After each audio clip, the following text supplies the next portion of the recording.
दिवाळीचा सण आणि एकटी माऊली. पुण्याच्या एका नामांकित वृद्धाश्रमाचे विस्तीर्ण अंगण, संपूर्ण शरीरात दिवाळीचा सण मोठ्या उत्साहात साजरा होत होता. आकाशदिवांचा झगमगाट आणि फटाक्यांच्या आवाजाने आकाश दुमदुमले होते. पण वृद्धाश्रमाच्या त्या शांत अंगणात कोपऱ्यातील एका बाकावर शांताबाई वय वर्ष 68 शांतपणे बसल्या होत्या. त्यांच्या अंगावर एक साधी जुनी सुती साडी होती आणि डोळ्यात अथांग कारुण्य होते. शांताबाईच्या हातात एक जुना मोबाईल होता. त्या प्रत्येक 2 मिनिटांनी फोनच्या स्क्रीनकडे पाहत होत्या.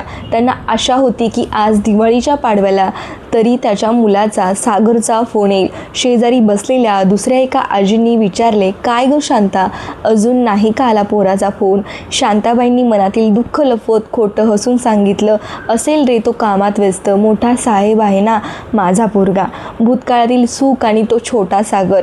शांताबाईच्या आठवणींमधील 25 वर्षांपूर्वीचे दिवस. पाकावर बसल्या बसल्या शांताबाईंचे मन 25-30 वर्ष मागे गेले. सागर लहान असतानाचा काळ त्यांच्या डोळ्यांसमोर उभा राहिला. सागरचे वडील तो अगदी लहान असतानाच वारले होते. त्यानंतर शांताबाईंनी दुसरा विवाह न करता केवळ आपल्या मुलासाठी आयुष्य वेचले होते.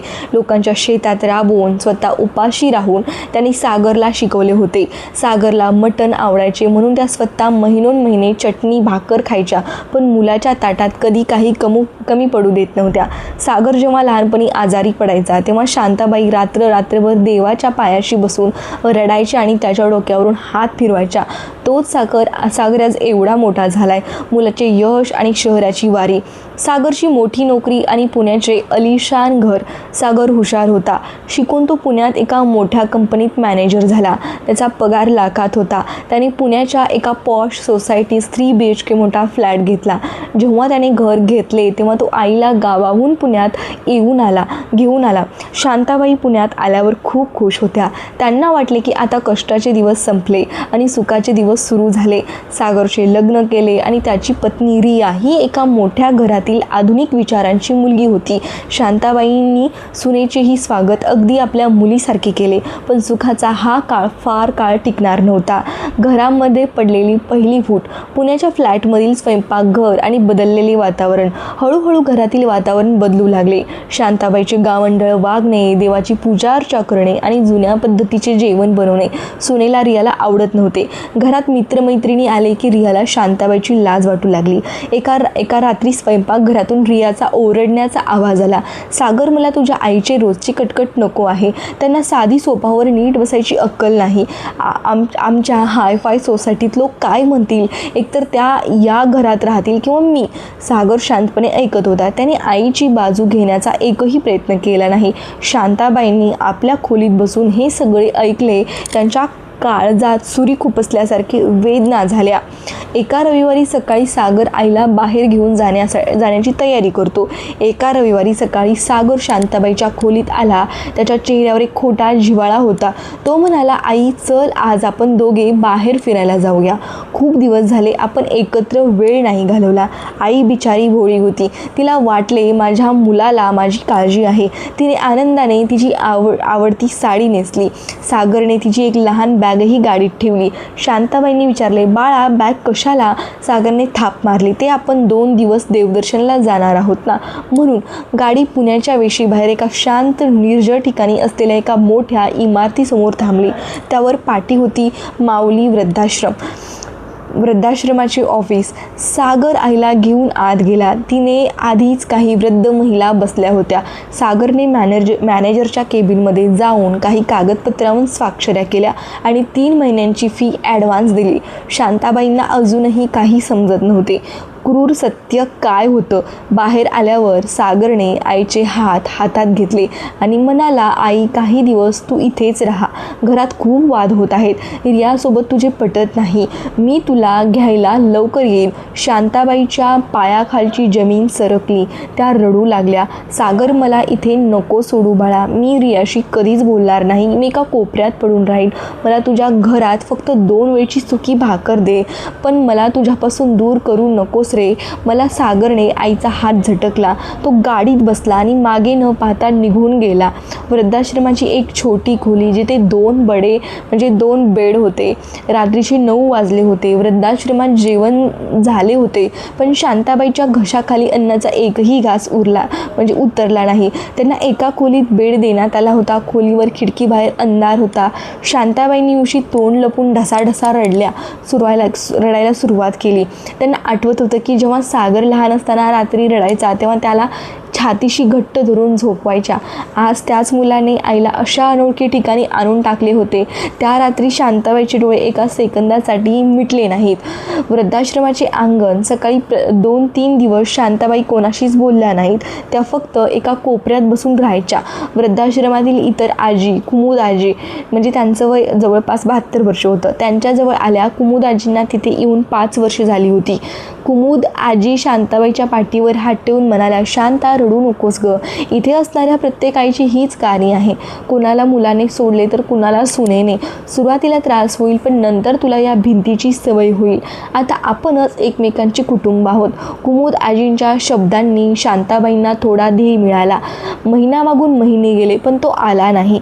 6 महिन्यानंतरचा काळ बघता बघता 6 महिने उलटून गेले. सागरने सुरुवातीला 2 वेळा फोन केला होता, पण नंतर त्याचे फोन येणे पूर्णपणे बंद झाले. शांताबाई रोज सकाळी आश्रमाच्या गेटपाशी जाऊन उभ्या राहायच्या. रस्त्यावरून जाणारी प्रत्येक पांढरी गाडी पाहिली की त्यांना वाटायचे, माझा सागर मला घ्यायला आला. निराशा, पण ती गाडी पुढे निघून जायची आणि शांताबाईचा चेहरा पुन्हा उतरून जायचा. आश्रमाचे कर्मचारीही त्यांच्याकडे पाहून हळहळायचे. किती पाषाण मनाचा मुलगा आहे, एवढा गोड आईला सोडून गेला आणि एकदाही बघायला आला नाही. सागरच्या बळाची बातमी आणि आईचा आनंद. एका दिवशी सागरचा चुकून आलेला फोन. एक दिवस शांताबाईच्या फोनवर सागरचा फोन आला. शांताबाईंनी घाईघाईंनी फोन उचलला. सागर बाळा, कसा आहेस रे तू? तुझी खूप आठवण येते रे पोरा.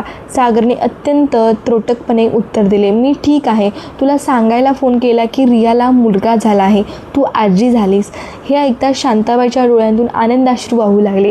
त्या म्हणाले, बाळा, माझ्या नातवाला बघायला मी येऊ का रे? मी लाडू करून आणते. पण सागरने लगेच नकार दिला. नाही, त्याची काही गरज नाही. इथे खूप गर्दी आहे, मी नंतर फोन करतो. आणि त्याने फोन कट केला. आईचे नातवाला कडेवर घेण्याचे स्वप्नही त्या वृद्धाश्रमाच्या भिंतीतच विरून गेले. शांताबाईची ढासळती प्रकृती आणि स्वास्थ्य. हिवाळ्याचे दिवस. वृद्धाश्रमाचे दवाखाना, वॉर्ड. नातवाला न भेटल्यामुळे आणि मुलाच्या विरहामुळे शांताबाई आतून पूर्णपणे खचल्या होत्या. त्यांनी जेवण खूप कमी केले होते. हळूहळू त्यांना तीव्र खोकला आणि दम्याचा त्रास सुरू झाला. डॉक्टरांनी सांगितले की त्यांचा आजार शारीरिक कमी आणि मानसिक जास्त आहे. त्या धसका घेऊन बसले आहेत. आश्रमाची काळजी. वृद्धाश्रमाचे मॅनेजर जोशी सर यांनी सागरला अनेक वेळा फोन लावण्याचा प्रयत्न केला, पण सागरने त्यांचा नंबर ब्लॅकलिस्टमध्ये टाकला होता. शांताबाईंची प्रकृती दिवसेंदिवस खालावत चालली होती, पण त्यांच्या तोंडी फक्त एकच नाव होती, सागर. कुमुद आजींचा मृत्यू आणि शांताबाईंचे आत्मपरीक्षण. वृद्धाश्रमातील एक दुःखद घटना. एका रात्री शांताबाईच्या शेजारी राहणाऱ्या कुमुद आजींचे शांतपणे झोपेतच निधन झाले. सकाळी जेव्हा त्यांचे पार्थिव नेण्यात आले, तेव्हा त्यांच्या अंत्यसंस्काराला त्यांचा एकही नातेवाईक आला नाही. वृद्धाश्रमाच्या कर्मचाऱ्यांनीच त्यांचे शेवटचे विधी केले. हे पाहून शांताबाई खूप अस्वस्थ झाल्या. त्यांनी विचार केला, माझा शेवट असाच होणार आहे का? माझ्या मृतदेहाला खांदा द्यायलाही माझा मुलगा येणार नाही का? त्यांनी मनोमन देवाकडे प्रार्थना केली, देवा, मला मरण दे, मला माझ्या मुलाला एकदा माझ्यासमोर आण. शांताबाई बेडवर खिळलेल्या आहेत. त्यांच्या हातात एक वही आणि पेन आहे. डॉक्टरांनी स्पष्ट सांगितले होते की शांताबाईकडे आता खूप कमी वेळ उरला आहे. शांताबाईंनाही आपल्या अंताची जाणीव झाली होती. त्यांनी थरथरल्या हाताने एका कागदावर आपल्या मुलासाठी एक पत्र लिहायला सुरुवात केली. पत्रातील शब्द होते. लिहिता लिहिता त्यांच्या डोळ्यांतून अश्रू त्या कागदावर पडत होते, ज्यामुळे शाई पसरत होती. त्यांनी आपल्या संपूर्ण आयुष्यातील माया त्या पत्रात ओतली होती. त्यांनी ते पत्र लिहून एका पाकिटात ठेवले आणि जोशी सरांना बोलावून घेतले. सर, मी गेल्यानंतर हे पत्र माझ्या सागरला नक्की पोचवा. सरांनी डोळे पुसत होकार दिला. हो म्हटले ते. रात्रीचे 2 वाजले होते. संपूर्ण वृद्धाश्रमात शांतता होती. प्रसंग. शांताबाईच्या खोलीत फक्त एक छोटा झिरोचा दिवा जळत होता. त्यांचा श्वास खूप जड झाला होता. नर्स त्यांच्या शेजारी बसून त्यांच्या हाताची नाडी पाहत होती. शांताबाईंनी शेवटची वेळी डोळे उघडले. त्यांना भास झाला की लहान का सागर त्यांच्या कुशीत झोपायला आला आहे. त्यांच्या चेहऱ्यावर एक गोड तृप्त हसू आले. त्यांनी हळूच पुटपुटले, सागर माझ्या बाळा, आणि त्यांचे डोळे कायमचे मिटले. शांताबाईंनी या जगाचा आणि त्या वृद्धाश्रमाचा कायमचा निरोप घेतला होता. एका आईचा अंत झाला होता, जी शेवटच्या श्वासापर्यंत आपल्या मुलाची वाट पाहत होती. सागरला मिळालेला तो निरोप, सागरचे पुण्याचे अलिशान घर, सकाळचा प्रसंग. सागर आपल्या घरात चहा पीत बसला होता, तेवढ्यात त्याच्या मोबाईलवर अनोळखी नंबरवरून फोन आला. यावेळी त्याने फोन उचलला. पलीकडून जोशी सरांचा गंभीर आणि खंबीर आवाज आला. सागर, बोलत आहात का? मी माऊली वृद्धाश्रमातून बोलतोय. तुमची आई शांताबाई आता या जगात राहिल्या नाहीत. रात्री 2 वाजता त्यांचे निधन झाले. तर तुमच्याकडे वेळ असेल तर त्यांचा मृतदेह घेऊन जाण्यासाठी या.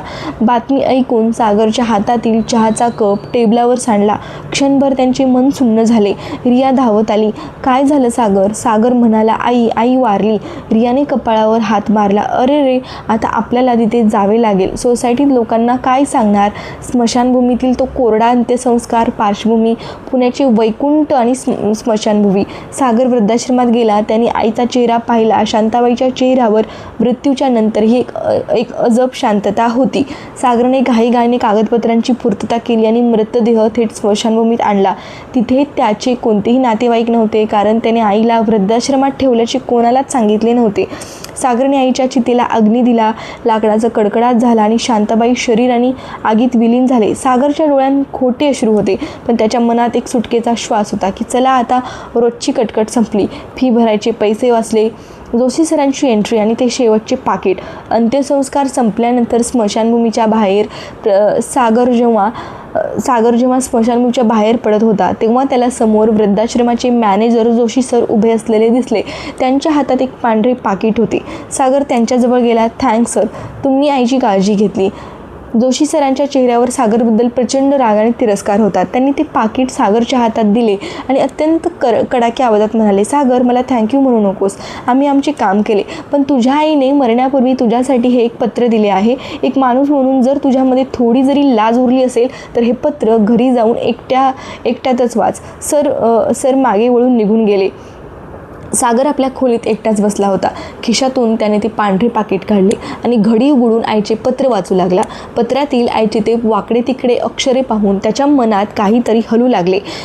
माझा लाडका सागर, सुखानं राहा बाळा. मला माहीत आहे माझ्याकडे तुझ्या संसारात वाद होत आहेत, म्हणून तू मला तिथे ठेवलं. मी तुझ्यावर कधीच रागावलेली नाही रे. आई कधी आपल्या पोरावर रागावते का? मला फक्त एकच खंत आहे. खंत राहिली की मी माझ्या नातवाला कडेवर घेऊ शकले नाही. तू लहान असताना खूप अशक्त होतास. मी तुझी खूप काळजी घ्यायची आणि आता तू मोठा झाला. स्वतःची काळजी घे, वेळेवर जेवत जा. आणि हो, एक शेवटची विनंती आहे पोरा, तुझ्या मुलाला, माझ्या नातवाला खूप चांगलं शिकव. त्याला खूप मोठा माणूस बनव, पण त्याला कधी वृद्धाश्रम दाखवू नकोस रे. त्याला आईबापांची किंमत शिकव. तुझीच आई. पत्राचे शेवटचे शब्द वाचताना सागरच्या छातीत जणू काहीतरी तुटले. IT पार्कचा तो मोठा मॅनेजर, लाखात पगार कमावणारा तो श्रीमंत माणूस आज एका लहान मुलासारखा जमिनीवर बसून ढसाढसा रडू लागला. त्याला आठवू लागले की आईने त्याच्यासाठी काय काय केले होते. स्वतःचे फाटके कपडे घालून त्याला ब्रँडेड कपडे दिले होते आणि त्याने काय केले. एका मोठ्या फ्लॅटमध्ये आईसाठी 10 बाय 10ची जागा देऊ शकला नाही. म्हणजे मी किती नराधम आहे. मी माझ्या जीवावर जिने आयुष्य वेचले, तिलाच मी जिवंतपणे मारून टाकले. सागरचा अहंकार पूर्णपणे गळून पडला होता. पण आता खूप उशीर झाला होता. आई पंचतत्वात विलीन झाली होती. 5 वर्षानंतरचा काळ. सागरचे घर. आता 5 वर्षे उलटून गेली होती. सागरच्या घरात त्याचा मुलगा आयुष 6 वर्षाचा झाला होता. सागरने आपल्या हॉलमध्ये आईचा, शांताबाईचा एक खूप मोठा फोटो आणि सुंदर फोटो लावला होता, ज्याला तो रोज हार घालायचा आणि माफी मागायचा. तर एक दिवस लहान आयुष सागरजवळ आला आणि त्याने विचारले, बाबा, हे फोटोमधील आजी कोण आहेत आणि त्या आपल्यासोबत का राहत नव्हत्या? सागरचे उत्तर सागरने आयुषला जवळ घेतले. त्याच्या डोळ्यात अश्रू आले. तो म्हणाला, बाळा, या जगात देव असतो ना, या त्या देवाच्याही वर असणाऱ्या माझ्या आई आहेत. माझ्या एका चुकीमुळे त्या माझ्यापासून दूर गेल्या, पण तू प्रॉमिस कर, तू माझ्या आईबाबांना कधीच तुझ्यापासून दूर करणार नाहीस. आयुषने होकार दिला. सागरने आईच्या फोटोकडे पाहिले. फोटोमधील आई जणू अजूनही हसून सांगत होती, माफ केले बाळा, आईची जागा जगातील कोणतीही संपत्ती किंवा आलिशान घर घेऊ शकत नाही. आई जिवंत असताना तिची किंमत करा, कारण ती गेल्यानंतर फक्त पश्चातापच उरतो, बाकी काहीच उरत नाही. भेटूया नवीन एखादी गोष्ट घेऊन, तोपर्यंत बाय.